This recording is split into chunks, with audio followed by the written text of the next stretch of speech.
Well, huge part of the history of Formula One, and especially so McLaren, was obviously linked to McLaren Honda name, an iconic name, and it's definitely a lot of memories for me, but obviously a lot of success on track, still the record of the number of wins over one season. So a lot of pressure, but nice pressure and good challenge for the future. So we changed a lot in McLaren Racing over the past months, obviously, what we can so-call deep restructuring. But the DNA is still the same, it's just a philosophy we have changed. And we obviously work very hard to not leave any rock unturned, to make sure we will be ready in Jerez, but Jerry for the season, and also a fresh start for the next years to be successful.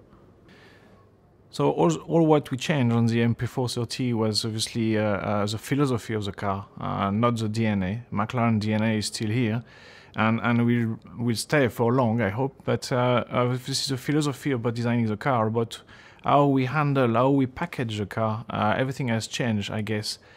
Some people downstairs on shop floor obviously are very happy to say this is maybe one of the most exciting and best ever built car from McLaren, so which is already very flattering for all the organization. But we have to stay obviously grounded, and we need to see what's going to happen and how performance, or let's say successful, we will be. Yeah, I mean, this concept of driver friendly, it's maybe new and part of this new philosophy. We are trying just to make sure we can give our drivers the ability to exploit the car to the limit, which means getting this performance package. I mean, if you have a performing car, and the driver can't drive it, it's obviously a waste. So we just want to make sure our drivers can drive the car to the limit, which obviously means we will exploit to the limit. And this is where this new philosophy is standing to. Development is part of Formula One, and obviously as long as you stay in the frame of the regulation, you can do whatever you want. So it's very key to develop obviously the performance of the car throughout the year. We already know that the car which is gonna be seen during the launch will be different from the car hitting the track during the testing, and obviously still very different from the car turning up in Melbourne. So we will keep developing the car. We know where we go, at least in the short-term view, and we want to keep to develop the car. But it's the beginning of a new era, and obviously the potential is huge now. We know for the coming years, which is our target, to be very successful. So we have to, let's say, we had to rebuild this platform and make sure we can develop based on this one. We have to have big ambitions, because McLaren Honda wants to be very successful on track. So we have to change our mindset and make sure we can obviously hit the targets, and very ambitious targets which we have set up for ourselves. It's true that we are ahead today, and if you speak to the engineers back in the office, they're already working on designing and developing the car which is gonna turn up Barcelona, Monaco, and it's already well ahead in advance. I mean, what happened from McLaren for 2015, obviously it's I hope only good. It's true that there is a lot of excitement over the winter, because everybody is preparing himself and ready to compete, and nobody will show all his cards in the testing. And today, it's only numbers coming from computers or simulation which gonna just build up the expectation. So we have to be careful, and we need to first test, make sure the machinery is working behind the track, but at the track as well. And then we will, more or less by the end of the, let's say, testing program, we will know where we are. The lack of testing is obviously very, makes life complicated a little bit to understand where everybody is in terms of level of comparing different teams, different cars. But I think we develop very accurate simulation tools these days, and I think it's just to correlate with what we have been doing before and what we want to achieve. So I think we will do our best with very, very few days of testing.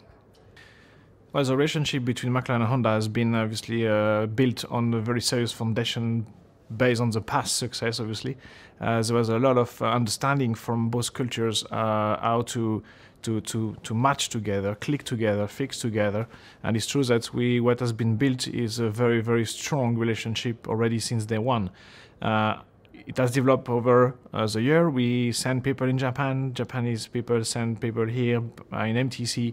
And I have to say, when the official deadline was hit, there was really already a very good synergies between both companies.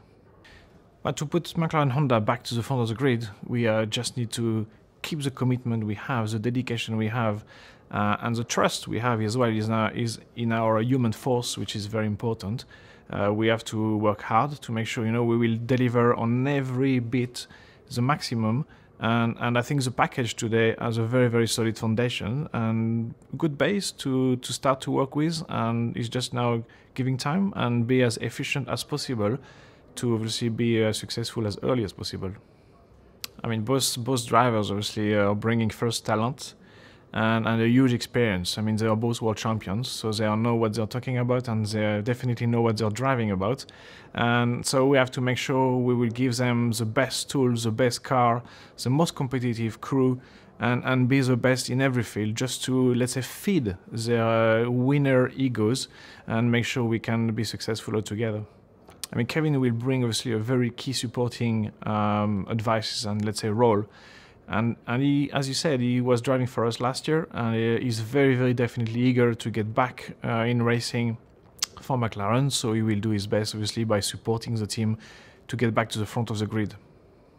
Well, a massive milestone, as you said, first will be to hit the track in Jerez. Remember a year ago, there was a lot of stories and cars not showing up on the track. So we have to be realistic. We have to be, again, down to earth. We will do our best to make sure, obviously, we do a maximum of laps, but obviously this is the first time McLaren Honda will properly hit the track. Well, a realistic expectation for 2015, it's first to start to do our best to be competitive. You have to remember, obviously, we want to keep the momentum we have created over 2014 and especially over this winter.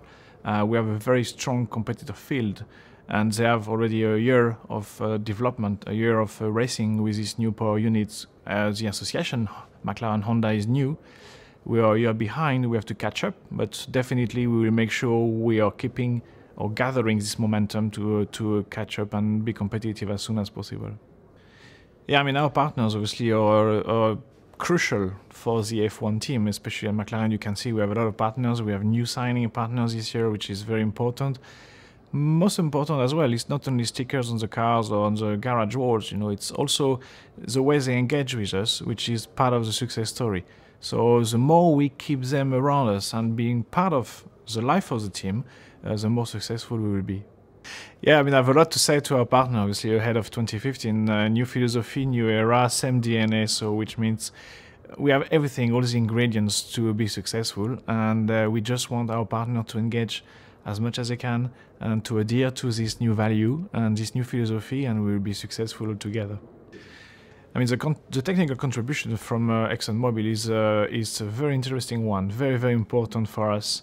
Obviously, not only visibility or activation around this partnership, there is a lot of technical involvement and inputs from our partner ExxonMobil. So most of the people think, okay, the engine is a very important development part done by ExxonMobil based on the lubricant or even the fuel. But the truth as well is the chassis side. We have a lot of fluid on the car, dampers, gearbox, even steering rack fluids.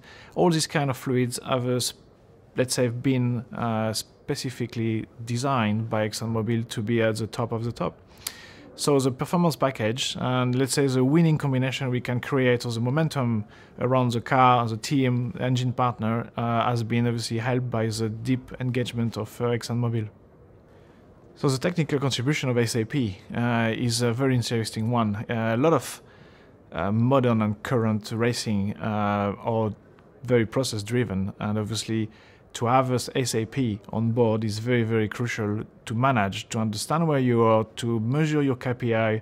I mean, it's very vast, and we obviously have been very thankful to have SAP on board to develop these process protocols and make sure we can measure our progress, and we need to know where we go.